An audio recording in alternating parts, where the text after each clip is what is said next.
The other day I reviewed Reanimator, what is considered as one of the goriest movies ever made. But have you ever wondered what is the goriest movie ever made? Well, it just so happens I have it right here. This is Braindead, directed by Peter Jackson. And yes, it really is the goriest movie ever made. Now, for whatever reason, this movie is known as Dead Alive in the US for whatever reason, nobody knows. But the movies are essentially the same thing, so it doesn't matter what you call it, this is Braindead. This movie from 1992 is still the goriest movie of all time, and it's been something that not many movies have tried to top in recent years. The only reason why some people know about this movie nowadays is because back when It Chapter 2 was, coming out soon, and there was all the hype and whatnot, back when they were interviewing cast for it, there were questions and rumors going around that this was going to be the goriest movie of all time. And well, rumors for that turned out to be completely false, but It Chapter 2 did have one of the goriest scenes in the movie, having the most gallons of blood poured out in the scene. And people were comparing It Chapter 2 to this movie, Braindead, to see if it could be the newest, goriest movie of all time. And because of that, this movie's been going around being passed on to new viewers, and they've all had their share of reviews for it. So here we go. This is my review for Braindead from 1992, the goriest movie of all time. Let's check this shit out. The movie starts off in the location of Skull Island. Yeah, the same Skull Island with King Kong. But unfortunately, we don't get to see King Kong. Instead, we get to see these scavengers who have this mysterious crate. What could be in there? We'll just have to wait and see. The two buffoons drop the crates and they get real loud, and this must have woken up the natives because the next thing you know, they have all these spears pointed at them. They're gonna die. We are then treated to a very quick chase scene, and we get to see these guys playing a typical backyard cricket, and they have a jeep. So they all get into the jeep besides this one guy who's just running for his life. He makes it, so that's pretty lucky, I guess. Unfortunately for the fat bastard Four Eyes guy, he gets bitten by something, and this freaks out everyone in the jeep, so they do the royal thing and kick him out. The other people then go Office Space on him and just start beating him up, kinda brutally too. But don't worry guys, worse is yet to come.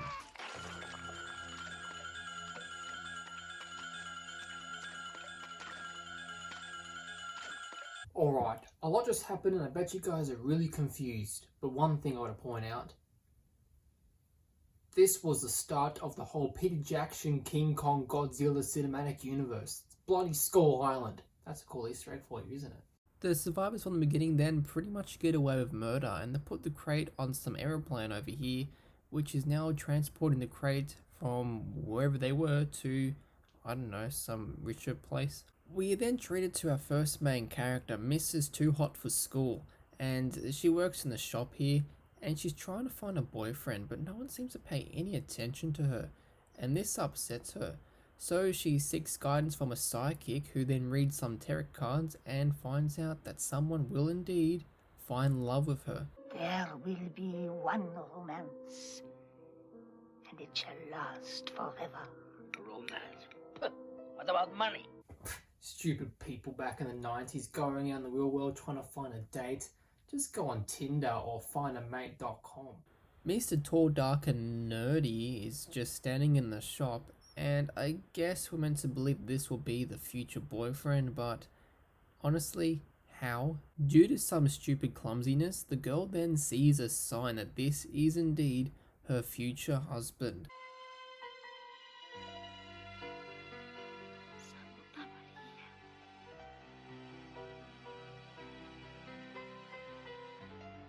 Yeah, I bet you get the same feeling whenever someone swipes right on your Tinder profile. It's just that feeling that yes, there really is someone out there for you, and they've noticed you, and they like you.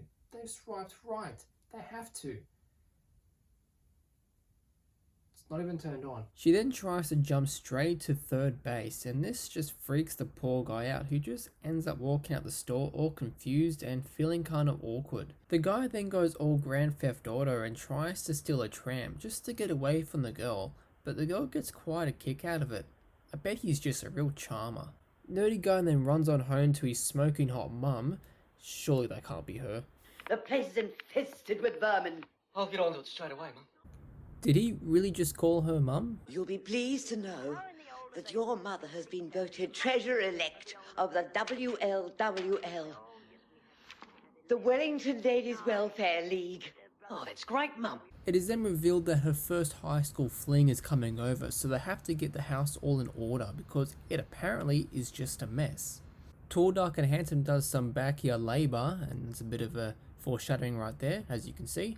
And then some bitch, yeah, a bitch, comes out of nowhere and tackles him. Turns out the dog belongs to the girl from earlier, and they start talking again.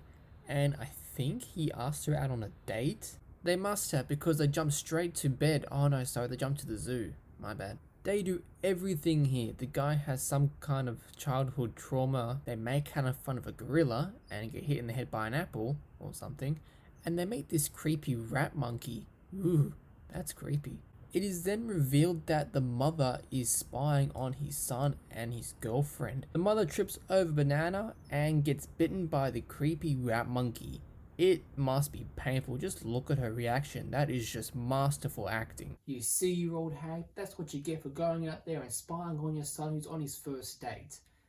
But I guess you can argue the point that if she was a better protective mother and didn't let him go out on a date, then she would also be fine. So, who really is to blame? I'm gonna blame the mother for being a hag. The date is then cut short. Too short that the couple can't go on and have coitus that same day. Because little mummy here got bitten by a rat monkey. Just look at her. Oh, help me. I'm miserable. I was bitten. My son did. Oh, shut up, you old hag. Later that night, dear son boy must tuck her mother in, who's practically... Nah, she's fine. And then, out of nowhere, the girlfriend comes out and is all like, you know what, you deserted me, we're gonna fuck you right here, right now, even if we have to do it on your mother's corpse. So, they pretty much try to, I guess, it's PG rated, this scene, but then this part's not PG. The mother starts having a massive seizure, and she starts spewing out blood. The next morning, the son is all happy that he lasted more than 5 seconds, and then he sees his mum practically half dead. Before checking if the disease that she has, or whatever she has, is contagious, he goes on out there and pretty much touches eyeballs with her. The mother starts to complain that her arm's a bit itchy, so the guy checks on out the mosquito. What the fuck is that? That ain't no mosquito bite. That is rather nasty. Alright, time to... What are you doing? Don't do that. Cut the arm off. And just when you thought things went bad enough, the doorbell rings, and it is Jehovah's Witness. The mother, being a Catholic and whatever, she's all just, I gotta speak to them right now.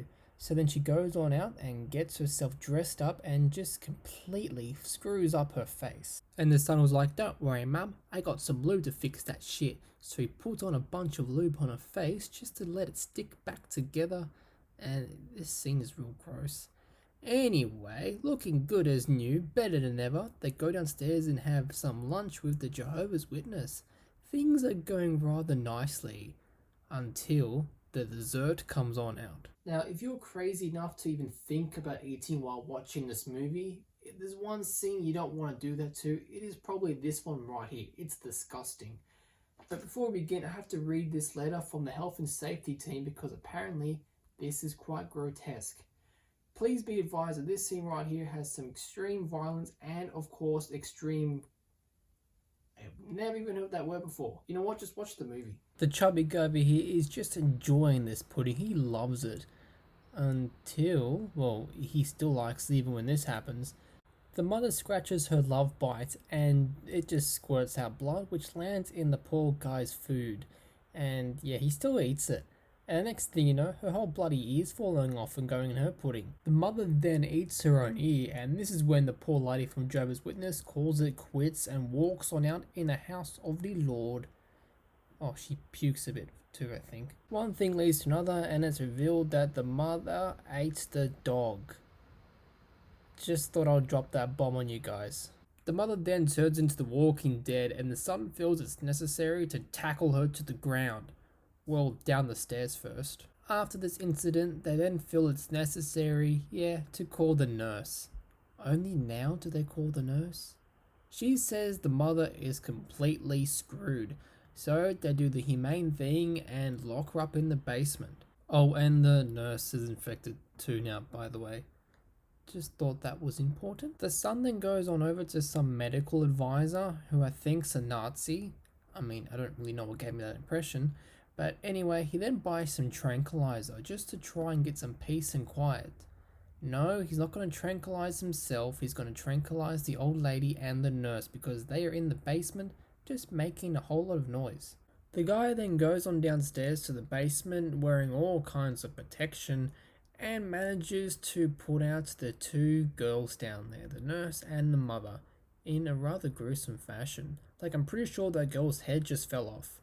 Further down the line, there is then a funeral for the mother, and I guess you can say there was death at a funeral because the mother comes alive again as a zombie, and it's up to the son to sedate her in front of everybody.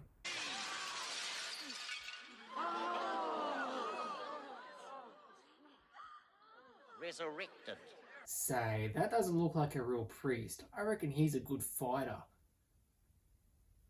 And this scene right here really got to me. Just the way the son hugs the corpse of his dead mother in front of everyone is quite shocking and sad. It's just showing to us that that corpse you see right there is someone's mother, and it is just really sad.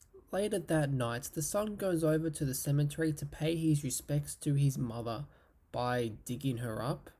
Well, he tries to, but then some bullies come out of nowhere and decide to bash him up, and then proceed to pee on her grave. But don't you worry, the son then builds up the courage and bashes them up. Well, that's what would happen in a normal movie, but instead, this thing happens.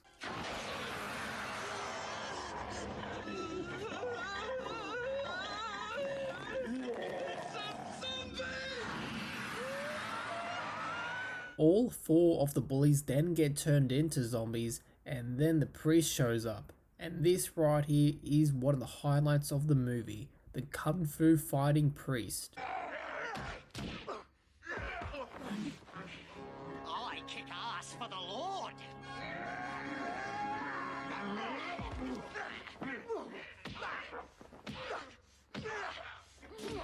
Yeah, get him. The priest just absolutely destroys the zombies, but not in the way that will actually kill them, but instead, he gets turned into one as well. Oh, and how's this for an heroic death?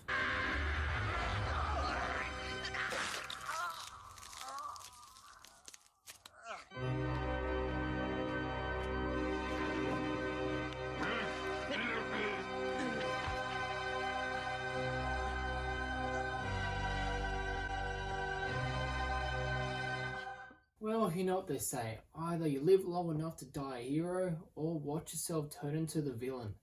The priest, he managed to pull off both. For some stupid reason, the kid then takes all the zombies back to his home and tries to raise a family with them. It doesn't go well, at all. Why would you even think this would work? Just watches the way he tries to feed them, but they have all the cuts and holes in their bodies so all the food comes dripping out of them.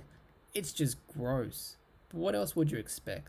The guy then moves on out and decides to live on the streets as a hobo, and the relationship between him and the girl just isn't going too well. And for good reason too, I suppose. He then goes back home and discovers that two of the zombies had a baby together. And yeah, the baby's gross. What more would you expect? Just nasty. And I guess the guy's IQ is dropping dramatically because the next thing you know, he's taking the baby to the park and is learning from other ladies how to actually raise a kid and just what to do. He does a terrible job. You see, that's the problem men nowadays. They don't know how to raise a child. They just think all you do is jam a bottle in their mouths and they'll shut up. Holy fuck, I forgot I had a son. I'll post some soon. But you know, guys, having to buy all the stuff for money, you know, just for this little baby. Oh, shit. Later that night, some arsehole decides to have a party at the guy's house where, yeah, don't forget, there's zombies in the basement. See that fatty right there? He's been an arsehole throughout the entire movie, but I just haven't spoken about him because I don't care about him. But anyway, because of him, there's a party going on, and yeah, he doesn't know anything about the zombies, he just wants to have a good time. And there's some conflict going on between them, I suppose. The girl then shows up and is instantly being harassed by the fatty. So what does she do? She knees him in the balls and runs on off to the basement. Big mistake, because then the zombies get pissed off and decide to crash the party. Now, if you've gone to this point and are still wondering why this is the goriest movie of all time, this is it. This is exactly why this movie is considered as the goriest movie of all time. I cannot wait to get into it. There are people's faces getting ripped off and intestines being eaten. It's just all around a gore fest. And it is, excuse the pun, bloody awesome. And I just love the scene right here. Our hero's trying to run away, but there's just too much blood on the ground, so he can't move. Quite funny, but at the same time, really scary. Just look at all the zombies behind him. What's he gonna do? Well, he just walks. The real cool thing about this is that there are no CGI effects. This is all practical stuff, and it looks phenomenal, even today in the year 2020. Oh, and here's another really funny scene involving the baby and the fat bozo guy. This is pretty freaking hilarious.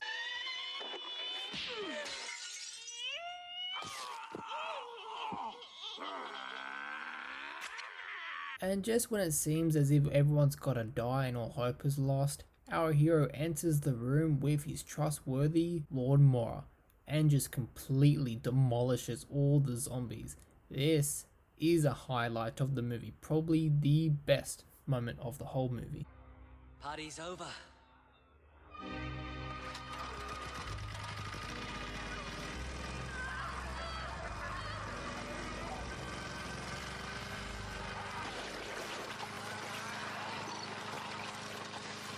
After our hero completely wipes the floor with the zombies, just not in the cleaning sense, I guess you can call this bit a boss fight, because this guy shows up and he gives this hero a run for his money. This guy just won't die.